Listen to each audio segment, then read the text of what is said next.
We were talking about you being classically trained, both classically trained, you on piano.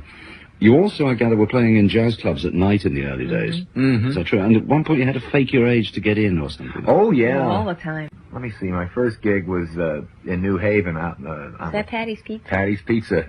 Wasn't a jazz Talk club, about a really. class It was just joint. a dump out in the Boston Post Road. And I worked with a couple guys who were like 23 and 24 and like that. I was 15 at first. Yeah. He had his hair slicked back, so he looked back then older. the styles, you know, and I just never got carded, as they put it. Well, and that continued. When we moved why? to California, and even once the bartender, we were talking about different things, and he said, "So how old are you?" And I figured, well, 21 sounds suspicious, so I told him I was 22. I was 16, and in fact, my 21st birthday. At midnight, when I turned 21, I was working a joint called the Sierra Room in Downey, and they brought up a big drink, and the owner, and I'd been working there for 2 years. Said, so how old are you? You know, I said 21. Oh, God! See, I used to go, I was, let me see, if you were I was 13, like 15 or 16 at the time, and I'd go watch him play, you know, and he'd play the whole time with his head down. He'd never look up, you know, because if anybody got a load of his face, it was through. Yeah. But when we started as a trio, we were all illegal. I was 16, Richard was 19, and Wes Jacobs, our bass player, was also 19. So the three of us were, you know, we were constantly getting thrown out of places. Yeah, I mean, we had to work like weddings and dances, dances, but forget clubs because it was just too obvious. Yeah, and all this was the mid-'60s, wasn't it? Yeah, This was, 65, 6, right around in there. Yeah. So the Carpenters, as a vocal team, not as a trio any longer, but I mean, they've been around a long time. Yes. Yeah. There is a quote somewhere that when the Carpenters became a duo, you based the sound on the 4 Bs, the Beatles, Burt Bacharach, the Bee Gees, and the Beach Boys. I mean, is that true? Well, there are some influences from a couple. Bacharach, for sure. Not the vocal thing, but just the way I arrange and like that. He had a big influence on a lot of people, really. Yeah.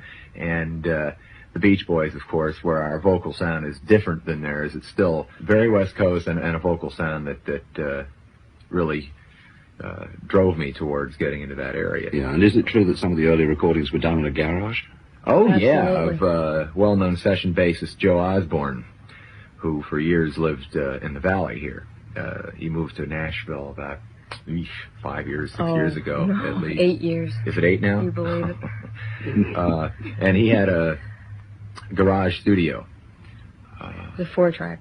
With a 4-track and a couple Altecs and a Chamberlain Music Master and a little Wurlitzer piano and a drum set. Yeah, because Herb Alpert seems to have an affinity with garages. He started recording in a garage. Yeah, was recorded. There's a lot of things. All right, I got to get this straight this time. There's a lot of things that run parallel with Herb and ourselves, because he started in a garage, right? Mm-hmm. And we cut our first stuff in a garage, and there was. He was signed with RCA, and we were signed with RCA as a jazz trio. And Richard says, well, my sister sings. They didn't care. And it's ironic that we all ended up together. And then, what was the other thing that I always mix up about close to going to number one? Oh, it's nothing that much. 6 weeks. It's almost 2 years apart and the same amount of time to go. Yeah. It's interesting coincidences. Yeah, it's strange.